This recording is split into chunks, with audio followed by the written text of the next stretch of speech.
नमस्ते। पिछली introductory class के अंदर व्हाट वी अंडरस्टैंड कि हम लोग इंजीनियरिंग मैकेनिक्स को कैसे पढ़ेंगे, और हमने सारा अप्रोच डिस्कस किया कि किस तरीके से हम लोग मैकेनिक्स की इन क्लासेस को आगे लेके जाने वाले हैं। कैसे कैसे नोट्स बनाएंगे, असाइनमेंट्स क्या क्या रहेंगी, वो सब कुछ हमने धीरे धीरे करके डिस्कस किया। अब हम लोग आज की क्लास से इंजीनियरिंग मैकेनिक्स के टॉपिक को धीरे धीरे करके समझना शुरू करने वाले हैं।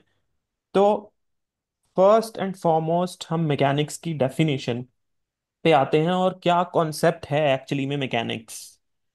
तो यहाँ पे आप लोग देख सकते हो कि नीचे की तरफ मैंने एक बॉडी को शो किया है, एक रेक्टेंगुलर बॉडी है ये। और इसके ऊपर ब्लू कलर से डिफरेंट, एक्चुअली में ये मैंने ब्लू कलर के एरोज लगाए हैं। और ये हर एक एरो जो है एक फोर्स को रिप्रेजेंट कर रहा है कि किस तरह का कोई एक फोर्स लगने वाला है इस बॉडी के ऊपर। तो ये मैकेनिक्स होती क्या है एक्चुअली में? Mechanics is actually a physical science जिसके अंदर हम लोग बॉडी के ऊपर जो फोर्सेस लग रहे हैं उसके हिसाब से उस बॉडी का बिहेवियर किस तरीके से चेंज होगा, उस सब को हम लोग मैकेनिक्स के अंदर देखते हैं। तो यहाँ पे हम देख सकते हैं कि हमने ये F1 फोर्स लगाया जिसकी वजह से ये बॉडी नीचे की तरफ जाना चाहेगी। F2 और F3 फोर्सेस की वजह से ये बॉडी राइट और लेफ्ट की तरफ जाना चाहेगी। एंड अगेन, ये जो नीचे की तरफ फोर्स लगाया हुआ है ये इस बॉडी का वेट है। और वेट हमें पता है, हमेशा weight will always act towards the earth की तरफ। तो अर्थ हमेशा नीचे की तरफ है, तो इस वजह से हमने इस wait which is actually represented as mg, wherein m जो मास है और g जो है एक्सेलरेशन ड्यू टू ग्रेविटी है। ये सब कॉन्सेप्ट को हम आने वाली क्लासेस के अंदर पढ़ेंगे। तो अभी घबराने की जरूरत नहीं है कि ये फॉर्मूला कैसे बन के आ रहा है और क्या है। जस्ट एक बार देख लीजिए कि वेट भी एक तरह का फोर्स है जो कि धरती की तरफ नीचे की तरफ लगने वाला है। तो अब इस इन सब फोर्सेस की वजह से इस बॉडी के बिहेवियर में क्या क्या चेंजेस आएंगे, वो सब कुछ हम लोग मैकेनिक्स में पढ़ते हैं। एक और बॉडी मैंने यहाँ पे शो कर रखी है। तो आप देख सकते हैं कि उसके जो निचले वाले भाग को मैंने ये लाल लाइनों से फिक्स कर रखा है। ये इसको इस तरीके से देखा जा सकता है कि ये जो बॉडी है ये बॉडी अर्थ के ऊपर फिक्स की हुई है। तो अब अगर इसके ऊपर मैं किसी तरीके से कुछ फोर्स लगाता हूं तो उस फोर्स लगाने से इसके वेट की वजह से क्या इफेक्ट आएगा, या फिर मैं ऊपर से कुछ और फोर्स लगाता हूँ किसी एक पर्टिकुलर डायरेक्शन में तो उसकी वजह से क्या इफेक्ट आएगा। ये सारी की सारी चीजें हम लोग मैकेनिक्स के अंदर पढ़ने वाले हैं। आगे चलते हैं हम और इंजीनियरिंग मैकेनिक्स के बारे में बात करते हैं। तो मैंने जैसे ही बताया कि ये कोर्स जो है इसका नाम है इंजीनियरिंग मैकेनिक्स। मैकेनिक्स तो नहीं है, इंजीनियरिंग मैकेनिक्स है। और since I am teaching the diploma और डी वॉक स्टूडेंट्स, तो after a 3 year course they are actually going to become a engineer. तो इसका मतलब हमें इंजीनियरिंग मैकेनिक्स पढ़नी है। तो इंजीनियरिंग मैकेनिक्स क्या होती है एक्चुअली में?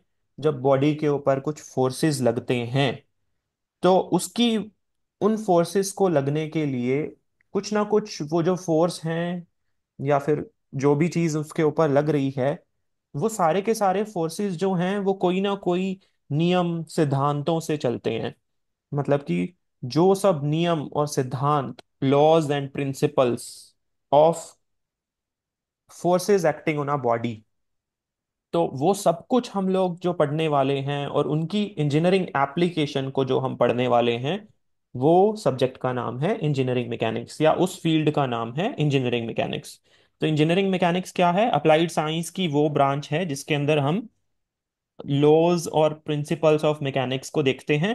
और उसके अंदर हम लोग उसकी जो भी एप्लीकेशंस हैं, जैसे कि मैंने कुछ एप्लीकेशंस नीचे की तरफ दिखाई हैं, तो इसमें हम ये बोल सकते हैं कि ये एक्चुअली में वो प्रकृति के सब नियम ही हैं।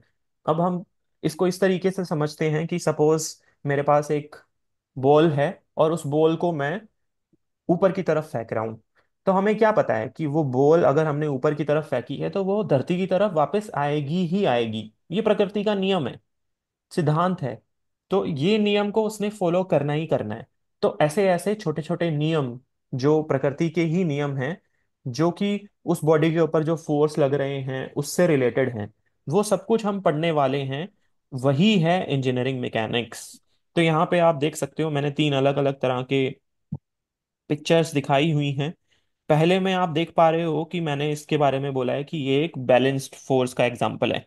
तो इसमें आप देख सकते हो कि दो लेडीज हैं, उनके हाथ में रस्सी है, और दोनों अपने अपनी तरफ इस रस्सी को खींच रही हैं।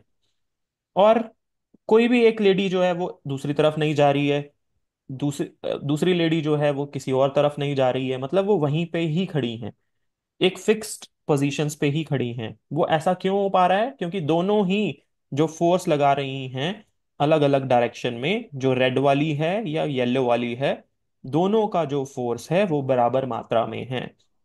The force which is acting here is actually equal and opposite. इसी वजह से वो जो बॉडीज हैं, या फिर आप बोल सकते हो ये दोनों लेडीज हैं, ये आपस में एक ही जगह पर खड़ी हुई हैं। ये एक्चुअली में एग्जाम्पल है इक्विलिब्रियम का। इसे हम आने वाली जब कक्षाएं होंगी या आने वाली लेक्चर सीरीज के अलग लेक्चर्स होंगे उसके अंदर पढ़ेंगे। ऐसे ही आप देख रहे हो कि यहाँ पे मैंने एक वेइंग बैलेंस या फिर तराजू का एग्जाम्पल दिया है। और आप देख सकते हो कि इसमें इसका जो एक तरफ है वो लाल मैंने बनाया है रेड कलर का, वो थोड़ा सा ज्यादा झुका हुआ है। और ब्लू कलर का इट इज एक्चुअली फ्लोटिंग, वो ऊपर की तरफ है। तो यहाँ पे हम देख सकते हैं कि हमने अनबैलेंस्ड फोर्स का एग्जाम्पल दिखाया है कि किस तरीके से अगर फोर्स दोनों ही तराजू के दोनों एंड के अंदर डिफरेंट है, तो उसकी वजह से अनबैलेंस्ड फोर्स की वजह से कैसे वो बिहेव करेगा। तो ये बॉडी फोर्स लगने की वजह से कैसे बिहेव कर रही है, इसको हमने यहाँ पे डिस्क्राइब किया है, दिखाया है इन दैट पिक्चर। ऐसे ही मैंने तीसरा एग्जाम्पल फ्रिक्शन से उठाया है। फ्रिक्शन के बारे में हम तीसरी यूनिट में पढ़ेंगे। और जो ये फोर्सेस हम लोग देख रहे हैं इसको हम लोग और एक्सटेंसिवली यूनिट 2 के अंदर देखेंगे। तो धीरे धीरे करके हम लोग बिल्ड करेंगे। तो यहाँ पे तीसरी यूनिट का जो ये मैंने एग्जांपल लिया है, इसमें हम देख रहे हैं कि ये एक लड़का है जो कि इस टेबल को राइट सॉरी लेफ्ट डायरेक्शन में लेके जाना चाह रहा है। और उसके लिए वो पुशिंग फोर्स अप्लाई कर रहा है, पुश कर रहा है ना, वो धक्का मार रहा है। सो जिसकी वजह से मोशन जो आएगा वो लेफ्ट डायरेक्शन में आ रहा है। और इसकी वजह से हमें पता है कि क्योंकि जो टेबल है वो सरफेस यानी कि धरती के साथ रगड़ खाने वाला है, तो इसकी वजह से एक फोर्स अपोजिट डायरेक्शन में आएगा, जो कि हम थर्ड यूनिट में देखेंगे। तो उस फोर्स की डायरेक्शन फ्रिक्शन फोर्स, एक्चुअली में उसे फ्रिक्शन फोर्स बोलते हैं, उसकी direction opposite to the direction of motion है।